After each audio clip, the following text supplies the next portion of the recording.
Otep à tous, bien-aimés frères et sœurs. Les États-Unis ont décidé, par la voix du porte-parole du Pentagone, c'est-à-dire le ministère américain de la Défense, qu'ils doivent retirer leurs troupes du Tchad. Donc, bientôt, il n'y aura plus de soldats américains au Tchad. Et ils ont décidé qu'ils devraient modifier leur système de coopération, notamment dans le domaine militaire, avec plusieurs États. Ça veut dire, les États-Unis reconnaissent qu'ils se sont imposés dans les pays africains, qu'ils ont une mauvaise politique militaire et que la diplomatie militaire, ça ne passe plus en Afrique. Donc, ils veulent retirer leurs troupes. Ça veut dire aussi que les États-Unis ont compris la leçon que le Niger leur a donnée et qu'ils ne peuvent pas continuer à agir sur le sol étranger en Afrique comme s'ils étaient chez eux. 3. Ce n'est pas le Tchad qui a demandé. Le Tchad avait seulement interdit un certain nombre de missions au niveau de l'aéroport de N'Djamena, là où par les soldats américains. Mais ce sont les Américains eux-mêmes qui ont décidé. Est-ce que c'est une façon d'anticiper?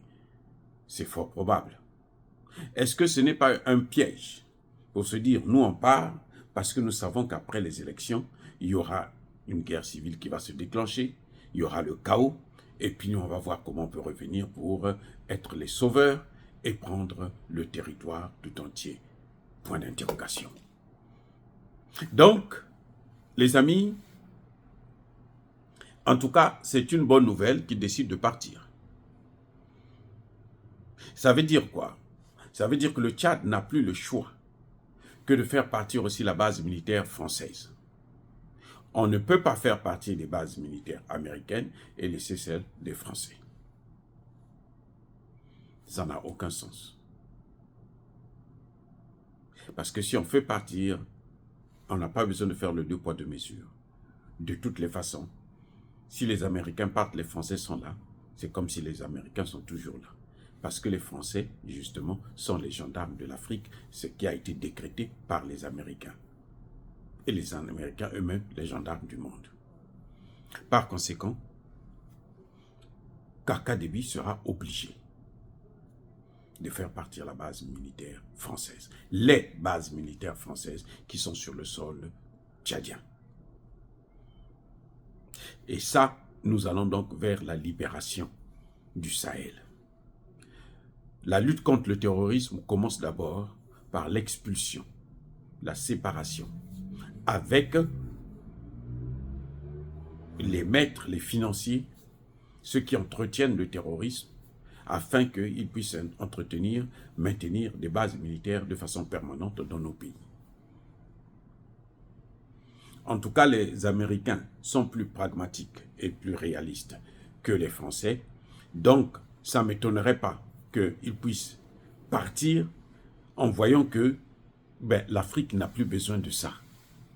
L'Afrique n'en veut pas. Et puis avec les élections qui approchent, ça ne se justifie pas d'avoir des bases militaires en Afrique juste pour nous coloniser encore. Ça ne se justifie pas. Tous les coups sont permis ici aux États-Unis lorsqu'il y a la campagne électorale. Et je dis bien, tous les coups sont permis. On peut exploiter ça pour dire que ça ne peut pas se justifier. Il n'y a pas de terrorisme au Tchad. Pourquoi on va amener cette base militaire? Ce qui est certain, c'est que les journaux américains qui en ont parlé, la presse américaine, dit que les États-Unis sont en train de perdre une position stratégique pour la lutte contre le terrorisme et pour la sécurité aux États-Unis. Ce qui ne se justifie pas non plus, ce qui n'a aucun sens. Parce que la sécurité des États-Unis ne peut pas venir d'Afrique. Quand il n'y avait pas le terrorisme en Afrique, comment ils faisaient pour leur sécurité? La sécurité des États-Unis correspond ou bien sera garantie par les actions que les États-Unis mènent à l'étranger. Plus les États-Unis vont continuer à mener des guerres, à entretenir des guerres à l'étranger, plus la guerre reviendra sur leur propre sol. Ça, c'est inévitable, qu'on le veuille ou non. Ce n'est pas aujourd'hui peut-être, ce n'est pas demain, mais ce sera après-demain. Ce sera après-demain. Ce sera le surlendemain. Ça, c'est... Alors, c'est la loi de la nature. C'est une évidence. Donc, nous serons bien heureux de savoir que, les États-Unis ont quitté le sol tchadien. Ce serait déplorable pour leur pion Succès Masra et on va voir. En tout cas, les relations, on a vu le dernier entretien que Kaka Déby a eu avec France 24 et RFI. Kaka Déby n'a pas hésité de rappeler que nous sommes un État souverain. Nous avons le droit d'avoir des relations avec les États-Unis ou avec la Russie. Donc, y compris des accords militaires, une coopération militaire. Ce n'est pas exclu. Et il n'a pas dit ce qu'ils ont traité quand il était là-bas. Mais en tout cas, ils ont parlé des questions de sécurité. Donc, y a-t-il eu accord? Je n'en sais rien. Mais en tout cas, Kaka Déby est prêt à se débarrasser des troupes américaines et françaises de son sol. Il en est prêt. Surtout que maintenant, de plus en plus, il y a une partie de la population qui demande justement le départ des troupes françaises. Alors, les Américains ont compris le jeu et ils anticipent avant de se faire humilier, comme au Niger, parce qu'au Niger, c'est une humiliation. Ils croyaient qu'ils allaient rester là à vie, et puis on leur demande du jour au lendemain partir. Et le patron d'Africom, au Sénat, n'a pas pu répondre aux questions quand on lui a dit « Mais expliquez-nous, vous croyez que tout le monde aime notre politique ?» Il était là coincé. On dit « Non, ce n'est pas possible. On vous a chassé au Niger. Parce que les Nigériens ne veulent pas de vous, ne veulent pas de cette politique. Donc il faut arrêter ça. Est-ce qu'ils partent pour mieux sauter? Est-ce qu'ils partent parce qu'ils ont déjà préparé un plan chaotique pour le Tchad? Point d'interrogation. Ce que nous savons, c'est que après la Russie, je suis sûr que si les Américains partent et qu'ils cherchent à déstabiliser le Tchad, la Russie interviendra du côté de Kaka Déby. La Russie lui donnera, en tout cas, le système d'information.